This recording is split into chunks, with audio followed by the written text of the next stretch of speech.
My SIL tried to take my baby's things after my miscarriage and said I don't deserve kids. I, 27F, have been with my husband, 31 male, for 6 years, married for just over 2. We have a really strong, loving relationship.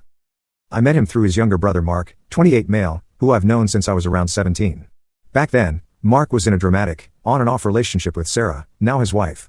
They were that couple people constantly gossiped about them, joked about how long they'd last, who would cheat first, how many kids they'd end up having. I never considered them toxic per se, just unstable. I admit, I joined in on the gossip here and there, but it was high school and not something I ever thought would carry into adulthood. Years later in college I ran into Mark again. He was single at the time and we started hanging out casually. He introduced me to his roommate, and we all hung out a few times. Not close friends, but friendly. One night I attended a party his roommate was hosting. TWSA. That night changed my life. I was sexually assaulted by Mark's roommate while I was blackout drunk and then abandoned at the house. It was traumatic beyond words. I was lucky to have amazing friends including Mark who supported me. Mark encouraged me to report it and I did, but nothing meaningful came from it at the time. Eventually another girl came forward saying he had tried to forcefully kiss her, which helped validate my case a little, but the university still didn't take much action. The university claimed the guy had exceptional performance and deep regret and simply banned him from being around me, whatever that meant, and sent him to counseling. In the same building as me. Mark ended up moving in with his brother, my husband. I would visit occasionally and that's how we met. My husband was gentle, patient, and truly helped put me back together. I had completely lost my sense of self and he slowly, lovingly helped me find it again. I'll never forget how safe I felt with him after all that darkness. Sarah, however, has not been quite welcoming. She's accused me of liking Mark, completely untrue and disturbing, honestly. Yes, Mark and I used to bicker like siblings, but it was never anything remotely romantic. I've only ever seen him as a friend and now just family. But Sarah seems to have held on to this weird narrative. We've always had some minor friction, passive-aggressive digs, cold shoulders, the occasional pointed comment. My Mill has always had a soft spot for me.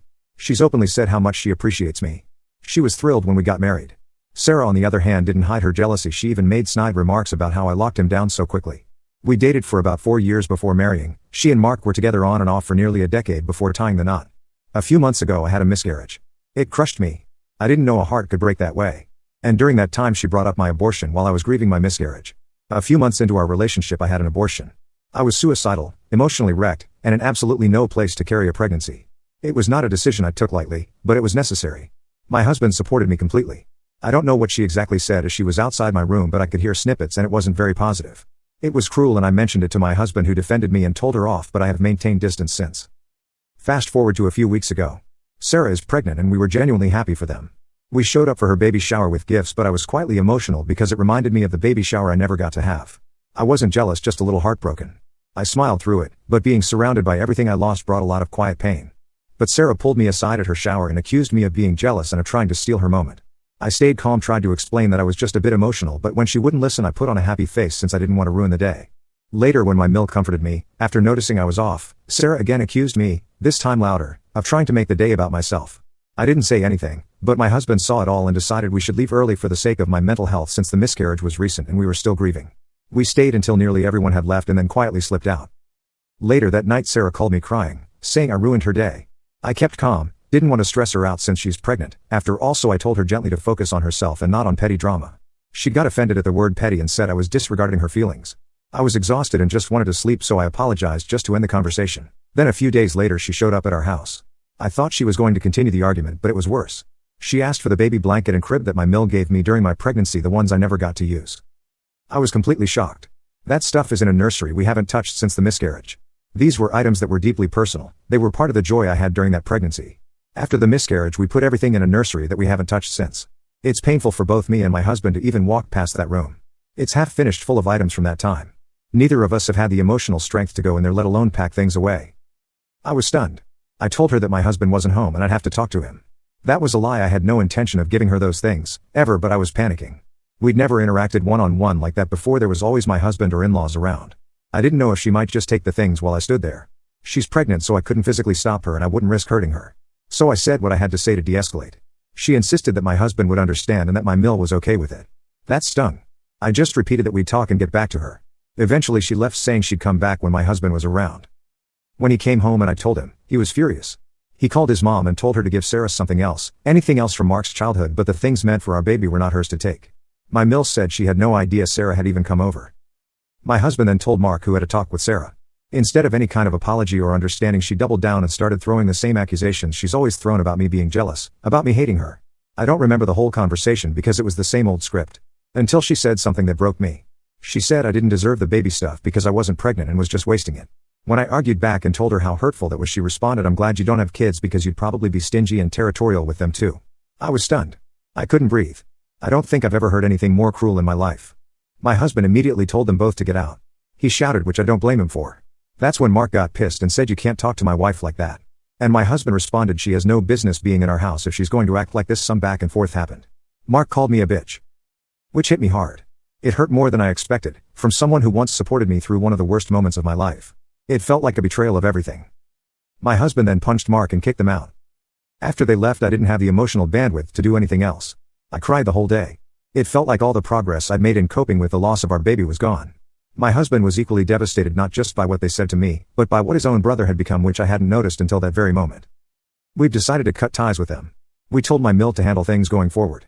She's not pressuring us and understands. And to help me heal a bit, my husband planned a sweet little date night. It did help. A little. But I still can't stop wondering, why would Sarah say something so cruel? I know we weren't close. We were bitchy, passive-aggressive digs, subtle jabs, the classic not passing the salt type of drama. Maybe I dismissed it as trivial, but maybe it wasn't trivial to her. Maybe the gossiping in high school about her and Mark stayed with her. Maybe me being introduced into the family while she was in one of her off phases with Mark hurt more than I realized. Maybe the fact that my mill and I had more one-on-one time stung her. But I never tried to hurt her. I just didn't feel welcome enough to build a relationship. She always seemed cold, distant. I figured she just wasn't interested in being friends. And the jealousy thing. I honestly don't know where it comes from. Mark clearly loves her. Their relationship may be rocky, but there's no lack of love. So I don't get the paranoia about me. It's exhausting and insulting to both her and my relationship. I'm not denying that her behavior warrants us cutting ties, but I can't help wondering if I could have done better in the past. Maybe I could have tried harder, been warmer, pushed past her coldness. I don't know. I'm confused. I'm hurt. I don't think I deserve the way she behaved. And something I haven't said out loud to anyone yet, I think I might be pregnant again. I haven't taken a test. I've been putting it off, maybe out of fear, maybe out of hope. I've noticed the symptoms that doesn't feel like my usual anxiety. I keep telling myself it could be anything. Maybe I'm just stressed. Maybe it's all in my head. Maybe it's just wishful thinking, because deep down I want it to be true so badly. I want another chance. But at the same time, I'm absolutely terrified that it is true. What if my body fails me again? What if I let myself hope only to grieve again? What if I'm not strong enough this time? I am so scared. And then there's the other side. What if I'm pregnant and Sarah finds out? She's already proven how insecure and reactive she can be. If she thought I was stealing her spotlight before, what is she going to do when I have actual news? She might weaponize my past against me, my abortion, my miscarriage. I don't want my possible pregnancy to feel like some kind of twisted competition. It's not. I want peace. I want healing. I want to carry this baby without fear or defensiveness, only with quiet hope and love. But even the possibility of being pregnant feels like a burden right now, because I don't know how to protect that space for myself without feeling like I have to defend it from her. I know I can't hide it forever if it's real. I also know that if I'm not pregnant, or if I can't get pregnant again, I still want to know my niece or nephew, and I want to be a good aunt. I don't want Sarah or Mark to take that away from me, but I think they did. I feel fragile. I feel exhausted. And I don't know what to do next.